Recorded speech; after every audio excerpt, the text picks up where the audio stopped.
You are listening to Something Rather Than Nothing. Creator and host, Ken Vellante. Editor and producer, Peter Bauer. All right. This is the Something Rather Than Nothing podcast, and this week we have Dr. Erin Macdonald, who is an astrophysicist, and she's a science fiction consultant currently for the Star Trek franchise. She's the host of the online series Dr. Erin Explains the Universe. Her specialty is in general relativity, having previously worked in the LIGO Scientific Collaboration searching for gravitational waves. She has since found her home in science fiction, consulting with writers, teaching STEM through popular culture, and fulfilling her life goal of becoming a warp drive expert while living in Los Angeles. She is the tattooed Scottish-American N7 Slytherin rebel from Starfleet. Welcome, Dr. Erin Macdonald. Thank you for having me. I'm really happy to be here. Thank you so much. Like I had mentioned to you before, what a great introduction you've written, succinct and to the point and powerful. In this podcast, I always start off by asking what were you like, Dr. Erin, as a young child? Were you or when you were young, were you doing experiments, or what were your interests? Yeah, I think probably inquisitive is the best way to summarize what I was like as a child. I was definitely that kid that got told to stop raising their hand in class because it was disruptive to the flow of teaching. Sure. And answering every single question. I cannot abide silence when a question is asked. And so that, that was kind of me. But I was interested in science. I was drawn to it. I loved it. But I loved reading. I was big into dance. And so I definitely had that full left brain, right brain interests that, I was able to fulfill both of those passions. So I would go alternate between my science clubs or watching, Bill Nye the Science Guy, and then go to dance class or pound through a novel few years above my age group. And I mean, Hermione is probably the best way to summarize what I was like as a kid. Hermione from Harry Potter was definitely someone I related to a lot. And, talkative, and I always tried to have a good time. I was a little bit oblivious to the social mores of trying to make friends. So there was a little bit of loneliness, but, I had my fictional worlds, and I'm very happy that I've been able to make a career in a life that's brought that all together. Yeah, and I've noticed that about your biography, and it is really fascinating to see yourself, obviously, doing research and having a doctorate in investigating science, but also the creative component of being able to consult as far as science fiction and kind of like that interaction between science and science fiction. And it sounds like that dynamic is something you've worked with for quite a long time then, right? Yeah, and it's been a journey because I pride myself in being able to do both of those things, to be able to think scientifically as well as think creatively. And there's always a lot of crossover with that, but it's actually resulted in it being kind of my biggest struggle getting into this field, was because so many people have worked with science consultants in the past when they were needing some science background for their stories. And they found it to be kind of a negative experience because the scientists weren't respectful of that balance between getting the science right versus telling the story they want to tell. And that's something I pride myself on. And I've been able to kind of slowly push my way through in the industry and make a name for myself as, these writers vouch for me. And I'm so grateful for that by saying, no, she's respectful and she will help you with that creative side as well as the scientific side. But there's not that many of us out there. Yeah, it is, and I know we'll get more into it. That is a fascinating interaction, and but what I'm going to start off with is a really big question: Dr. Erin, why is there something rather than nothing? That's a really big question. And I know it's the theme of the podcast. And not being a philosopher, but coming from a science background, and particularly astrophysics, I think astrophysics is one of those fields that does try to answer this. And you do find these sort of big picture, open-ended questions in very rigorous scientific fields a lot. For me, my succinct answer to why there's something rather than nothing is why not? And why else would we be here if there wasn't something rather than nothing? But due to the randomness of our universe and maybe universes beyond that, we are here. Now, scientifically, something that crops up a lot in cosmology, which is a field in astrophysics, is trying to understand not necessarily why there's something, but why there is more something than anti-something. Because we've discovered that there is antimatter in our universe, and we have our fundamental particles like the electron, which I think a lot of people have heard of, has a negative charge. Well, there's an anti-electron that we call the positron. And when an electron and a positron meet, they evaporate each other essentially and just turn into light. And so cosmologists are trying to answer that exact question of, well, why isn't everything just light? Why wasn't there an equal amount of matter and antimatter at the beginning of the universe that all just obliterated itself? And, we resulted in an imbalance in that. And the fact that that is a question that we as humanity is trying to answer scientifically with evidence by building telescopes and taking data and trying to figure that out is mind-blowing. I always joke that astrophysicists live in a constant state of existential crisis because we're just constantly reminded how random the universe is and how small we really are. But my answer is why not? There's randomness kind of dictates our entire world, and I love that. Yeah, thank you so much. But I will say, Erin, I'm not gonna reformat the podcast to the more something rather than anti-something podcast. I'm gonna stick with what I have for now. I think that works. I think that's more sensible. My next question has to do with the connection between your science, the investigative process in science, and also your creative process or your consulting process around creativity. Basically, your work process in both realms. Can you tell listeners a bit about how you conduct your research, or maybe how you consult on a movie or TV show regarding the science that's being presented? Yeah, it's very different ways of thinking. And when I was a researcher, I left research about, over 6 years ago now, about 6 years ago.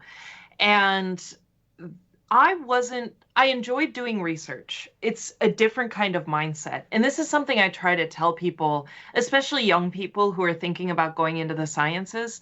My grades were not spectacular. I mean, I was a solid B student and it was very competitive, but I learned that just getting good grades doesn't necessarily translate to being a good researcher. And in physics, it's so important to think out of the box. There's an element of creativity to research in that you are having to push the bounds of human knowledge and figure out how to do that. Now, if you have good mentors and you have good training, you're guided in that process to build that mindset. But it really becomes a creative problem-solving mindset. And when I left academia, the thing that I learned was, having been a researcher in theoretical astrophysics, on paper, I didn't look like I had a lot of job opportunities outside of doing research, but Sure. I had been given the tools to problem solve very quickly, very effectively, and to really get to the root of what needed to be done. And that served me very well. I worked as an aerospace engineer for a few years after that and was really able to translate those skills. However, when it came to storytelling and the creative process and working with writers, the mindset there is, you have to learn to let go of a precise explanation. I think that's the hardest part for scientists starting to work as consultants, but storytellers in general.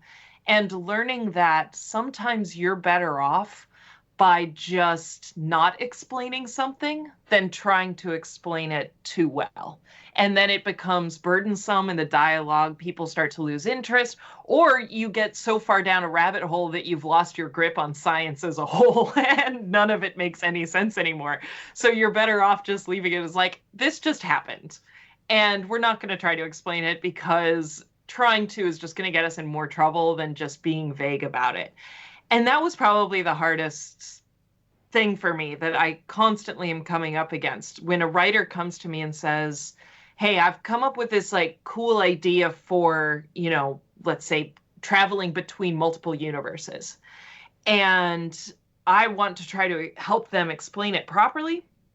Sometimes it just gets overly complicated and you lose track of the story. And so learning when to step back, and especially as a science consultant, advise them to not make it scientific is difficult to do, but I think they appreciate it.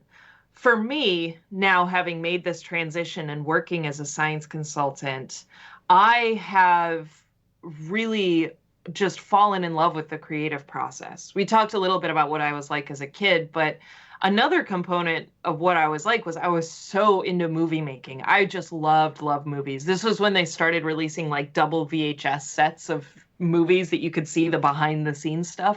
And Sure, I would watch those obsessively. I had that behind the scenes of Jurassic Park memorized.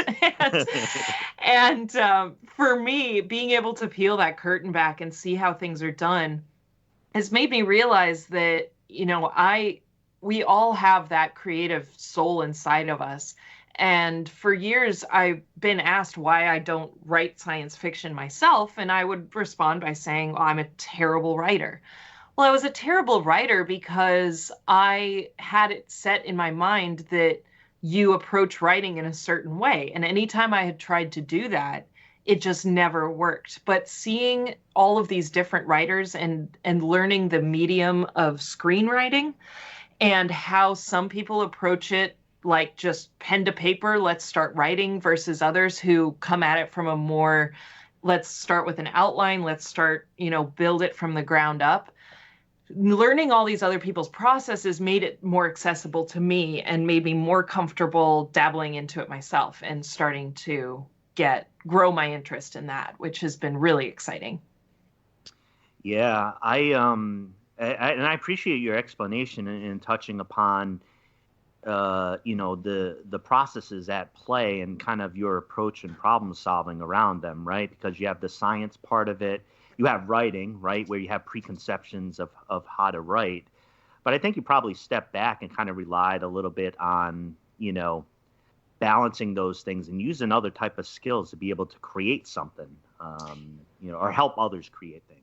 Exactly. And it's not, when I'm hired and I get asked a question, 9 times out of 10, it's not something that I can just answer off the top of my head, but they can trust me that I will know how to find it much sooner and I will be able to translate for them in a way that's better than a Wikipedia page. And I would be able to filter through the, nonsense answers that are out there on the internet much, much quicker. And that's all the skill sets from research that gives the writers the trust in me to do this research. Because I do get asked that a lot, when I'm pitching myself as a science consultant. Some people do. It's not that they've had a bad experience with science consultants. They just say, I don't know why we need you.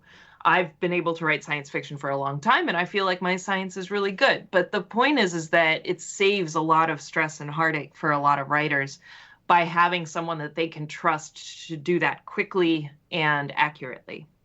Yeah, that's a nice piece for them to be able to have. And we've been building on and talking about both science and art. I'm going to move over a bit to the creative components in art, rather than at the moment. Then I think there's so much creativity that you're pointing out in science, but within art, you work in creating things and and also consuming a lot of art and pop art, popular culture, TV shows, movies. For you, do you have a working definition of art or things that you consider to be art? Yeah, I mean, for me, it's a really good question. I really like this question. For me, I see art as the manifestation of the soul in whatever medium you're able to get that out in, whether it is writing, whether it's performing, whether it's dance, whether it's music. I am a deeply, deeply emotional person. I feel emotions very, very strongly. I feed off of other people's emotions. Myself, I experience emotions very intensely. I had a friend whose parents, when I was growing up, he told me that if they could translate my emotions into a drug, it would be very powerful and very illegal. And, but for me, I've always had that, why I continued to pursue dance, even while my interest in science grew. And then once I finished graduate school, I'd kind of dropped off of dance for so long, but I got into acting and then now getting into writing side of things. All of those are very effective ways of communicating our inside feelings, like what it means to be a person. We all have something, whether it's music or a story or a show or even just, 30 seconds in a movie that just hit us like a ton of bricks. And that's because it was a manifestation of what we felt and how we connect with people. I love, I think there was a book a few years ago called History Boys. And there was a quote in that about how beautiful it is to be able to read an author from decades or centuries ago that you feel is speaking to you, like they're reaching through the pages and holding your hand. And I think for me, that really does resonate very closely with me. And so, I just want to point this out. I think what's interesting in talking to you is, there is this academic route, and you mentioned, in dealing with academics or that traditional route. But I think there's a way that you talk about science and art and creativity that probably feels different than a lot of people you're interacting with in science, right? So you're a scientist, right? We look at your credentials and you're talking about emotions, and it's like, wait a second. Yeah. I never knew that was going to come up with the scientist because of the way people perceive that, right? Right. And so I really like the way you describe that. There just feels like more of a humanness and openness around your experience that's enjoyable to listen to. Building off your definition of art, Erin. I was lucky enough in college to even do a deep dive study in science fiction at the college level, which really kind of exposed me a lot of great science fiction beyond what I had read. Science fiction writing, science fiction pop culture, movies, and otherwise have long had this battle as a genre of looking for respectability or not receiving respectability, even being conceived or viewed as being low art. I mean, what's your take on maybe that history and your opinions about that general assessment that seems to plague the genre? Yeah, when we talk about how I mentioned that art is a manifestation of the soul, I think that science fiction still fills that void, but for so many people, it's I picked this up working as an engineer, so I apologize to anyone listening for this, but it's the unknown unknowns, right? We're trying to translate our human experiences, but into a world that is not a reference point, that I'm not, when I read a book from the Victorian era that is about the people living during that time, there's still some relatability.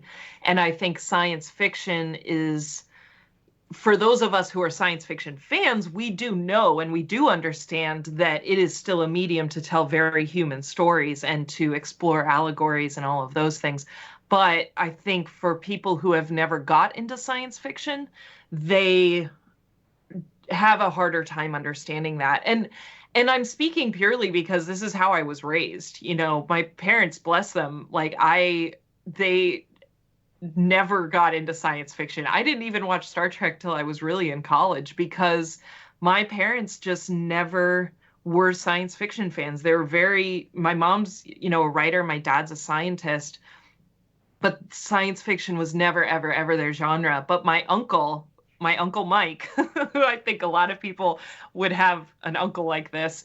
My Uncle Mike was a science fiction writer in the 60s, and there was a lot of drug-induced science fiction that he was writing. And, you know, he had his own little self-published sci-fi poem stuff, but that was my exposure. So when it's called like a lower art, I picture my uncle and his almost manifestos of trying to translate how his brain saw the world.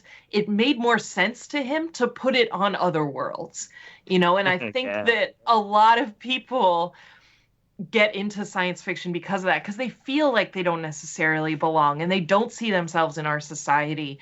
And science fiction gives them that outlet, but then that's very not relatable to a lot of people. But that being said, those people who translated their lives into other universes or galaxies or planets or spaceships or anything, or, you know, future worlds here on Earth, they are still able to make those touch points back to us that pull people like me along for the ride. That I suddenly am like, oh, okay, like I couldn't have come up with this in my mind, but I completely understand where you're coming from. And that's, I think there is few better comparisons than Star Trek. You know, Star Trek came out in the 60s when the world was really tumultuous. And, you know, 1968 is a crazy, crazy year in history. Yeah. And Star Trek, you know, Gene Roddenberry kind of came up with this. And you watch the pilot and it seems like a lot of the quirky 50s and 60s sci-fi stuff that was out there.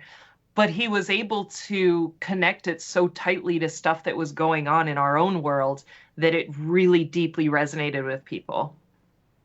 And I want to, and I love that about Gene Roddenberry and Star Trek. And I want to tell you my path on Star Trek, which is extremely uneven. And so I was just explaining this to somebody, is I've always appreciated Star Trek, though I've never watched the complete series of any of the series. I love the newer movies. I like the older movies. I love Wrath of Khan. That's kind of common. I adore Wrath of Khan. But now Picard is on the show, kind of continuation of Star Trek, which I adore. And I took it on because I'm like, I don't have to do the back catalog. I can just jump on right now and go through that. And I find it just to be an absolutely lovely show, and tremendous. Have you had any connection with the Star Trek movies or that show, or what's been your connection with Star Trek? Yeah, so I had a friend growing up whose parents were into Star Trek, and again, my uncle was into Star Trek, but I never, like I said, sat down and really watched it until I was in college. And for me, my strongest memory of really attaching to Star Trek was when you mentioned the new movies. The 2009 film, that first film that they redid, came out, and in the Kelvin timeline. And that came out the night that we all graduated from my undergrad degree. Like literally we graduated and then we went to the midnight showing. We had dinner with our parents, you know, and then we went off. And that was my first exposure to Trek fandom. And that's where the world opened up for me, because I enjoyed Star Trek. I understood why people liked it. I have been a devoted fan of many, many, many things over my years. But that was the first time I had seen the effect that something like this has on a huge population of people and how it's able to bring people together like a family. And that's when I realized, like, this is my world and this is where I want to be. It's not, and the movie was fabulous. I absolutely love the movie. And just being able to watch it and experience it, though, with Star Trek fans, and realizing that I too can be part of this, that it's never too late to be part of this family. Just, oh, I mean, you can't even describe how much my world opened from that point on. And, you know, look where I am now. But it's just amazing that a show like this has such longevity, but it also is able to create such a social family, really. Yeah, I've always loved that. About it. One of the things I was thinking of when you were talking about, the kind of accusation of low art with science fiction, and kind of some of the components of like projection of somebody's experience into science fiction. I was really thinking of Slaughterhouse-Five by Kurt Vonnegut, and the kind of it's a war novel, the war experience, but also this kind of onto another planet fantasy in order to process that war experience. Right. And I think Kilgore Trout, his alter ego, Kilgore Trout, as the, typical or the stereotypical science fiction writer at the time, getting his science fiction stories published in pornographic magazines, and exactly whoever would listen. Exactly. Moving on to science. One of the things that really interests me, as far as your stated research into gravitational waves. As I mentioned to you just briefly, I've done a lot of the science that I've done self-taught, listening, some of your lectures and programs on television, reading. Richard Feynman, Brian Greene, the popular series, on PBS. I am fascinated, deeply fascinated in understanding some concepts, particularly when those concepts tantalize and are elusive to experts, such as yourself in science. What I want to ask you about is your research into gravitational waves. Yeah. And what, what you're looking for and how you go about it. Yeah, I love gravitational waves. And I was so honored to have been part of that research collaboration. And again, I just to clarify, I am no longer part of the LIGO collaboration. I cannot take credit for any of the amazing stuff that they're doing right now. But my official story is I helped loosen the jar lid. So, but when I was doing it, we still hadn't discovered gravitational waves. I joined the collaboration in 2009. And for those people who don't know, the LIGO Scientific Collaboration, LIGO stands for Laser Interferometer Gravitational Wave Observatory.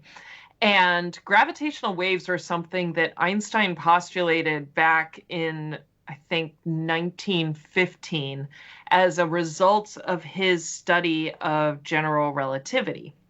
So the general theory of relativity, where I think a lot of people, people like yourself, who you mentioned, see these sort of pop science stuff. You've seen that bowling ball on the trampoline example for how our universe is shaped and how gravity works, that you can put a bowling ball on a trampoline, flick a marble, it'll flick around there.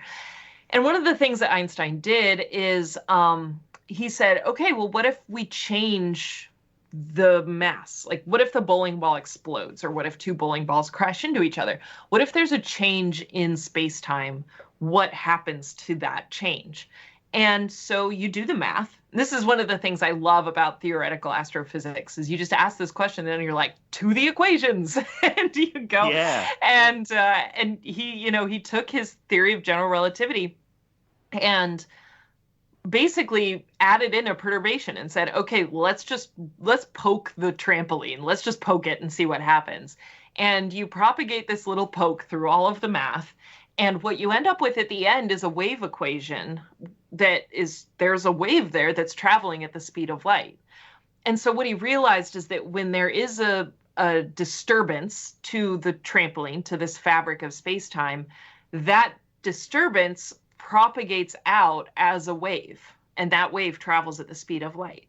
And so that's there. It's in the math. Einstein said, this is a cool effect that I've discovered, but it's so small no one will ever detect it. It's such a small perturbation. No one will ever detect it. And scientists, about 20, 30 years later went challenge accepted and started to figure out ways that they could detect these tiny, infinitesimally small ripples in the fabric of our universe, even due to just the biggest, most extreme events, which are black holes colliding. You get two black holes crashing. Black holes are these deep gravitational wells, and they're very extreme when you look at what they're doing to that fabric. And then if you collide the two of them, that's a huge explosion. And so those are the ones that we have like a chance of detecting, or a star explode, like a supermassive star exploding. And scientists over the years went through different iterations of trying to figure out how to detect these. And there's a lot of really interesting stories behind it. I highly recommend people look up Joseph Weber. He was sort of the first one who tried to detect gravitational waves using these things called Weber bars off of the concept of resonance. So this idea, you run your finger on a wine glass and it starts to vibrate louder because you've hit its resonant frequency.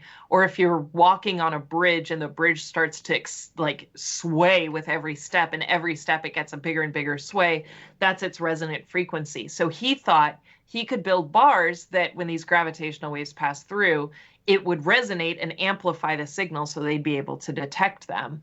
However, his background was such that he used to be in the Navy and he worked on depth charges. And that instilled this mindset for him that if you see a signal, that's a signal.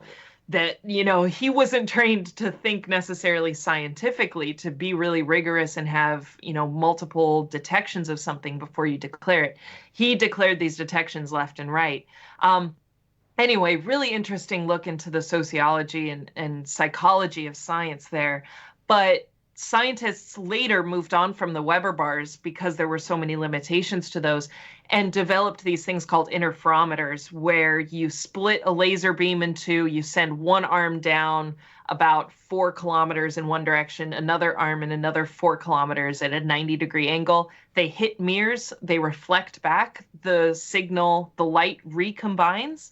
And if there was a change to the length of those arms by a gravitational wave passing through, then you would get an interference pattern in the light, that the frequencies would be slightly off when they recombined. And so that's where LIGO came from. And now I'm mentioning these arms are like 4 kilometers long. They're trying to find changes in those lengths that are 1/1000th the size of an atom. Like stupid small, insanely small. But, through very precise physics, through very precise, mathematics, data analysis, all of this, we're able to filter out signals. And it's just such a technological challenge in itself that it's just amazing the stuff that they're able to do. And then in 2015, it was announced in 2016, but in 2015, they were getting ready to turn on advanced LIGO, where they had improved the technology. It had been down for 5 years while they installed new technology. I had left the collaboration and then they turned these detectors back on and almost immediately got a gravitational wave signal from colliding black holes. And since then they have just found dozens and dozens, and it's amazing. It's amazing for so many reasons, because not only did we prove Einstein's gravitational wave theory was correct, but we have detected space-time itself moving. All the other things that we've detected that have to do with space-time and general relativity are effects of it on things like light and things like massive objects. We haven't ever detected it itself until now. And we detected black holes colliding, which has always been theorized, but we had never actually been able to witness something like that happening. So it's a whole new field of astronomy. The way I kind of phrase it is that we've been doing astronomy on the electromagnetic spectrum forever, for as long as we've been doing astronomy. With our eyes to telescopes, the whole gambit of the electromagnetic spectrum, from radio waves up to X-rays and gamma rays. But gravitational waves, isn't sound, but it's like hearing the universe for the first time. It's as if we have just been using our eyes and now we're able to hear the universe for the first time. And so the universe has opened up to us in a whole new way. And I'm just so excited to see the sort of stuff that we can detect now that we're able to actually detect and study gravitational waves. I'm sorry, that was a very long explanation, but I hope that made sense. I've told my guests this before, and I'm sure you realize it. I have you for a certain amount of time, and I am, I've always talked, I like doing the podcast as popular philosophy. It's enjoyable for me as an intellectual, but there's a certain selfish aspect where I want the information, and I want you to teach me via the questions what's going on. On that point of I want to get your take on another popular or a concept that we hear a lot in science fiction that's actually in science to some degree as well. I'm talking about multiverse, right? Yes. I'm a huge, where I completely geek out, and people say I do that in a lot of areas, but I completely geek out on comic books, always have since I was a little kid, getting them off the comic book rack that long ago, for just years and years and years. And what Marvel Universe has become so popular, which is great, great stories, great graphics, great science fiction, great writing. And in comics, it's almost like this running joke that I'm sure you run into a lot, where characters die, they reappear somewhere else. There's the Spider-Man multiverse with all these great iterations of who Spider-Man is, the noir Spider-Man, the manga Spider-Man, and on and on. So we encountered this concept, of this multiverse in science fiction more and more, that we see these movies. What's going on here? And is any of this feasible in science?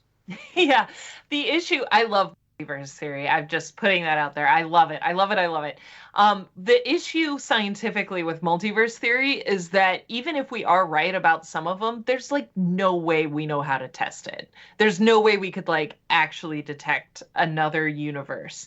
The big thing to keep in mind is this idea of the cosmological address, right? That we have our star system, our solar system with our star, the sun, and we are one star in the Milky Way galaxy. And that Milky Way galaxy is one galaxy in our local group of galaxies. And then the universe is made up of these groups and clusters of galaxies. The universe is everything. It's like we don't know anything beyond our own universe. We can't detect anything beyond that. Our entire understanding of physics, when we say the universe, that's the end all be all. With multiverse theory, there's lots of different flavors of multiverse. You mentioned the comics. That's sort of that infinite universe theory and you can dissect lots of different scientific explanations for this. And essentially what it is that, we have the Big Bang that created our universe. And what if there's just a lot of Big Bangs that are going on? So you picture those bubbles, right? That's kind of one visualization for multiple universes that, excuse me, you imagine like a bubble bath, right? You have all of these universes. Some bubbles are off by themselves. Some are big, some are small, some are just forming, some are dying. Some of them are touching each other. And so when you get into shows like Fringe, for example, and I think sometimes the comics multiverses talk about this too, there are points where they touch. And if you can build a portal to jump between them, then you're able to enter into another universe. And scientifically, what those universes would look like all comes down to chaos theory, what your starting conditions are.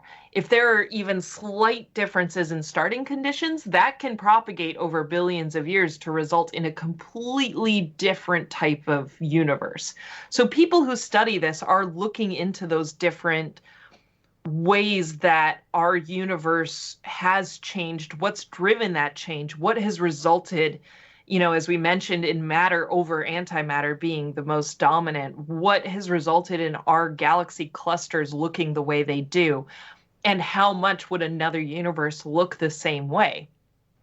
All super fun to think about. You also get multiverse theory where you get this quantum multiverse theory that every time you make a decision, you spawn a new universe. Now that violates so much physics with conservation of energy and mass and all of this other stuff. But that every time we make a decision, there's another universe where you made the other decision. But then if you think of every decision you make throughout your day multiplied by every person on every planet, it's just, you get into infinity and beyond, and it falls apart scientifically pretty fast. My favorite multiverse theory that is near and dear to my heart is something called the dripping black hole theory, that basically states that we have these supermassive black holes in our universe. They're supermassive black holes. They're in the center of galaxies, and they're giant. And the theory is that these supermassive black holes reach a certain critical mass as stuff is falling into them continuously. Stuff falls in, they grow in mass, and they reach a critical mass where they give birth to a new universe. So you can kind of picture it if you're thinking of the sheets, the trampolines, and then you get a black hole that's dipping way down to this point. Imagine then another sheet sort of exploding from that black hole. And then that universe starts to form black holes, and another one reaches a critical mass, and then that forms a black hole further down. So it's like black holes drip. That's the dripping black hole theory. It's black holes all the way down. And there's many reasons that I love this theory. One is it's not crazy, and it's not really violating physics in the way that we necessarily understand it. Not really. But it also provides a possible explanation for dark energy, where dark energy is this mysterious presence of energy in our universe that is accelerating our expansion. Our universe is expanding, and it's accelerating as it expands. And in order to do that, there has to be something there. It's like trying to inflate a balloon without blowing air into it, right? You have to be blowing air into it. And that's kind of what our dark energy is. And so the theory is that dark energy here is the matter that's falling into our mother black hole in another universe that's providing this dark energy that's pushing our universe apart, which I freaking love. Now, there's no way any of this can be proven, but I love it. It's near and dear to my heart from a storytelling standpoint because it just kind of ticks all the boxes for me. Yeah, and I want to make sure I get it, because I think I get it. And I'm glad you brought up in the dripping black hole, that theory, because I listened to your lectures and I had a note to ask, because I was fascinated. But the bit that I'm hearing you now say is that you have that dynamic which can help form the basis of multiverse, but you're also saying that it's possible in developing that theory that can also provide an explanation for dark energy, right? That's correct. Yep, for dark energy within our own universe. And obviously it's, even if we're able to go through and find maybe a black hole in our own universe that could be the, birth of another universe further down, like a child universe for us, if we could measure the amount of matter going into it compared to the amount of matter or the amount of dark energy in our universe, even if we could do all of those and say, well, that was fun, all the numbers check out. Again, scientifically, that's not proving it.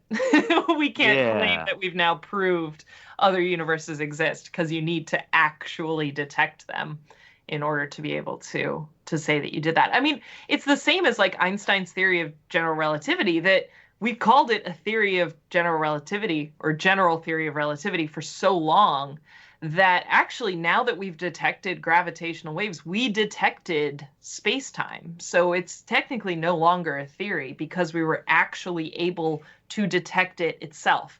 And that made that transition, even though it has been relied on for so long as fact. And I think this is something that transcends into society as a whole, is understanding what science means as a theory is different to what general society colloquialism says is a theory.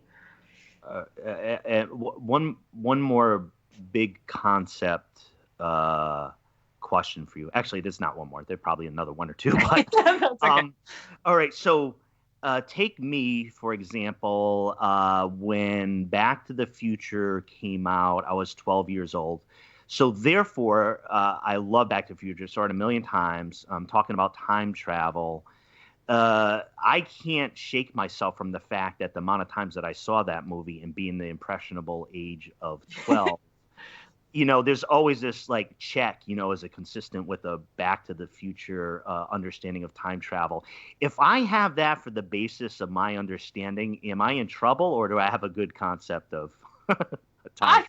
I think you're okay. I think time travel is another beast, like multiverse theory, that you can start to give yourself a headache pretty quickly if you think about it too much. But essentially, I mean, we live in, I keep throwing out this term space-time, right? The fabric of space-time. We live in a 4-dimensional universe that 3 dimensions are space, forward, back, left, right, up, and down. And we can move within those. We have control over our movement within that. But time is a 4th dimension that we do not have control over. And there's mathematical reasons why. You go back to the equations and you just cannot manipulate the time dimension. And that is what limits us to time. Unfortunately, the math got us. But, you start to open the boxes of paradox, different types of time travel paradoxes. And, Back to the Future is pretty tight storytelling. And there are some great time travel stories out there that kind of manage to close the loop and make you think you understood it just for a second. I think that is my reasonable approximation of understanding. I hold on to it for a few seconds, saying, "Yeah, that made it made sense. That was good enough for a little bit," and then it kind of unravels. Thanks, Erin. A question about leading off as far as the times that we're in. One of the questions I had prepared for you is that with the obviously the pandemic, coronavirus going on right now, there's a lot of kids that there's a lot of issues that happen when schools are closed. Here in the state of Oregon, there's a decent chance that schools will be closed until September, for the remainder of this school year.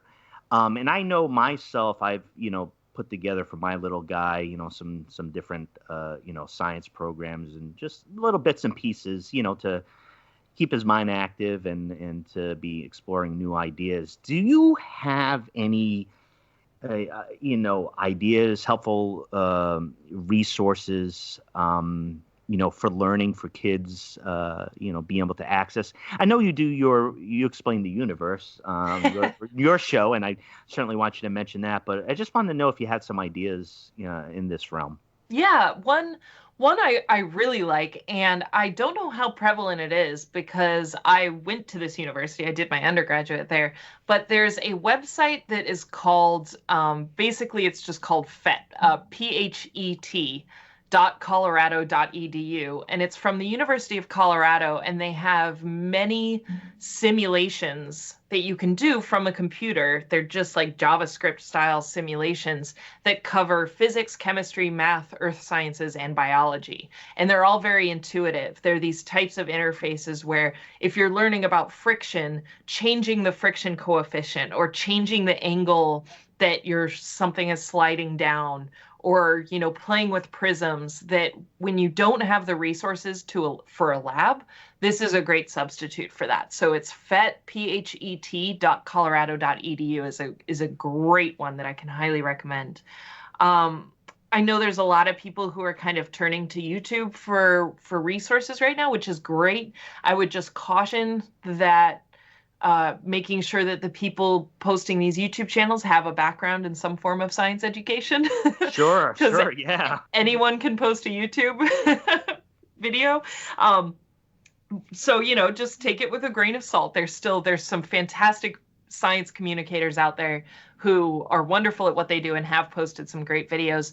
And but yeah, everyone's kind of getting creative these days. It has been difficult, and I can't imagine the burden for so many people trying to manage not just their job, but their job.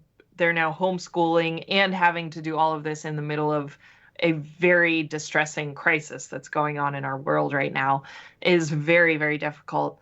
One thing that I've tried to do that I've started doing was an astronomy club on Friday afternoons. So I'm doing these on Friday at 1 p.m. I put them on my Twitch page. So if they're kids with parents can sit there with them. But it's live interaction, and I go through planetarium software and just answer questions for people. I think we had some questions on Jovian moons, so I'm going to do that this week. And then I post them to my YouTube channel afterwards. So there's a lot of stuff out there, but it does take a little bit of digging. But I would highly recommend that fet.colorado.edu. It's a very, very good resource. Yeah, thank you. I hadn't heard of that, and I really appreciate that recommendation. Erin, I wanted to open it up here at the end. As you know, I listened to your great courses. It was available through Audible. Very, very blessed to have you on the program, and really appreciate you taking the time. For the listeners of the podcast, what are ways they can interact with, the work that you do, the things that you create, the research that you do, the programs that you put out? How can listeners interact with the things that are important to you? Yeah, the easiest way to find me is on Twitter. I'm at Dr. Erin Mac, DRERINMAC. You can also check out my website, which is drerinmac.com. And you can ask me any questions on Twitter. I'm always happy to answer. And then my website also connects to my Patreon, my Twitch, all of those other ways. I'm always happy to answer questions. You can feel free to contact me through the website if you have anything specific that people need. And once we're through all of this, I will be appearing at I usually give talks at local conventions. So if you have a pop culture convention in your town that you would like me to go to teach the science behind X, Y, and Z, I am always happy to. Please feel free to reach out if you're interested. Yeah, thank you, Erin Macdonald. As I said before earlier in the podcast, we'll dedicate this one podcast as the more something than anti-something podcast dedicated to Dr. Erin Macdonald.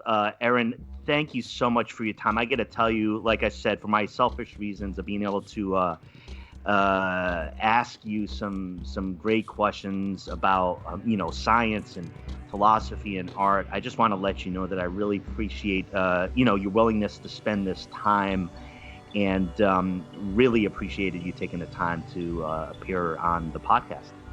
Thank you. I've really enjoyed this. It's been fun to kind of think artistically and philosophically for a little while. So thank you again. Dr. Erin Macdonald, have a great day, and thanks again. Thank you. You too. Bye-bye. Bye-bye.